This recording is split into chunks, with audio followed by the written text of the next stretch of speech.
شهر جدید کابل.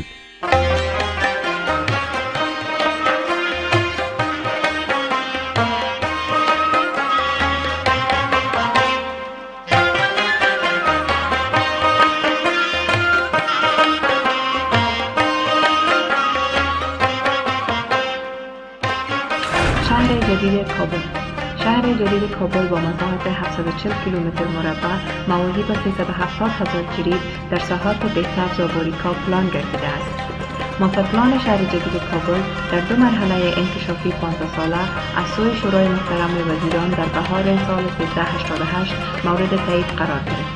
مرحله اول انکشافی شهر جدید به 3 دوره 5 ساله تقسیم گردیده است که دوره اول 5 ساله آن از سال 2010 الی اخیر سال 2015 دارای 7 برنامه ذیل می باشد. برنامه اول احداث 80,000 واحد مسکونی برای 400,000 نفوس در فاز اول شهر جدید کابل. برنامه دوم انکشاف 1/3 ساحه تجارتی زراعتی باریکا.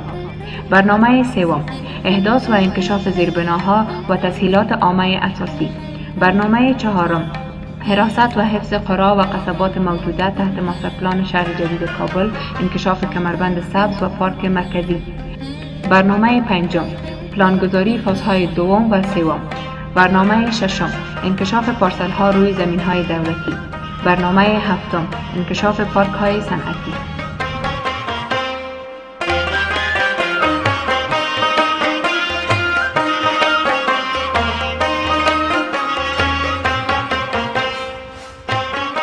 فاز اول شهر جدید کابل. فاز اول شهر جدید کابل دارای مساحت 4927 هکتار موازی و 24635 جریب زمین می باشد. این فاز امکان گنجایش 80,000 واحد مسکونی را برای تقریباً 400,000 نفوس دارا می باشد. این فاز دارای دو پارک صنعتی خفیفه با مساحت عمومی 250 الی 300 هکتار موازی و 1250 الی 1500 جریب زمین می باشد. علاوه بر آن، فاز اول شهر جدید کابل دارای دو ساحه حلقوی مرکزی تجارتی بوده و در مجاورت با سرک موجوده کابل بگرام موقعیت دارد. این فاز در برگیرنده در حدود 13 پارسل های انکشافی یا شهرک‌ها می باشد.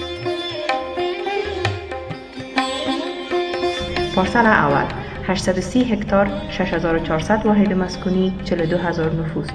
پارسل دو 1573 هکتار 25100 واحد مسکونی 140,000 نفوس. پارسل دو 527 هکتار 8400 واحد مسکونی 46,000 نفوس. پارسل دو 240 هکتار 3800 واحد مسکونی 21,000 نفوس.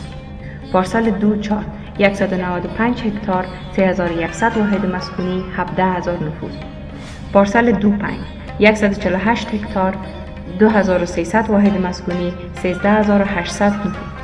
پارسل دو 376 هکتار 6000 واحد مسکونی 33000 نفوس. پارسل سوم 185 هکتار 3000 واحد مسکونی 16000 نفوس. پارسل چهارم 236 هکتار 3700 واحد مسکونی 20000 نفوس. پارسل پنجم 234 هکتار 3700 واحد مسکونی 20000 نفوس.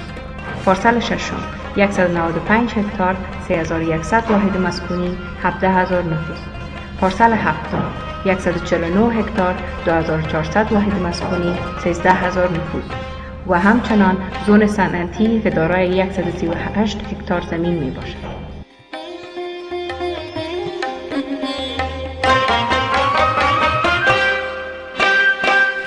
فاز دوم شهر جدید کابل در بهسبز شمالی موقعیت داشته دارای مساحت 6221 هکتار موازی به 31105 جریب زمین برای 320,000 نفوس می باشد.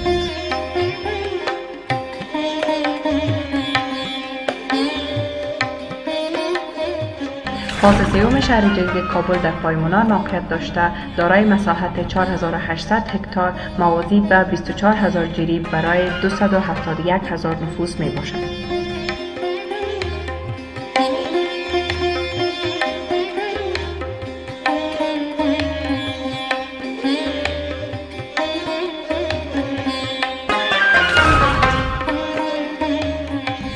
زون زراعتی و تجارتی باریکا. مرحله اول انکشاف باریکا. مرحله اول انکشاف باریکاب دارای 33 کیلومتر مربع موازی به 16530 جریب زمین مساحت می باشد. در این مرحله تأسیسات آتی احداث و انکشاف می یابد. پروژه امتحانی دارای مساحت 406 هکتار موازی به 2030 جریب زمین که دارای فارم‌های زراعتی، سبزیجات، ادویه‌جات گیاهی، باقلی، گندم و تاکستان‌های انگور می باشد. مرکز تجارتی زراعتی دارای مساحت 104 هکتار موازی به 520 جریب زمین. پارک صنعتی زراعتی دارای مساحت 155 هکتار موازی به 775 جریب زمین. مرحله دوم انکشاف باریکاب دارای 67 کیلومتر مربع موازی به 33500 جریب زمین مساحت می باشد. در این مرحله تأسیسات آتی احداث و انکشاف می یابد. مرکز تحقیقات زراعتی با مساحت 10 هکتار موازی به 50 جریب زمین. مرکز تجارتی زراعتی با مساحت 96 هکتار موازی به 480 جریب زمین. پارک صنعتی زراعتی با مساحت 187 هکتار موازی به 935 جریب زمین. مرحله سوم انکشاف باریکاب دارای مساحت 2 هکتار موازی به 10 جریب زمین بوده که برای احداث سردخانه ها مد نظر گرفته شده است.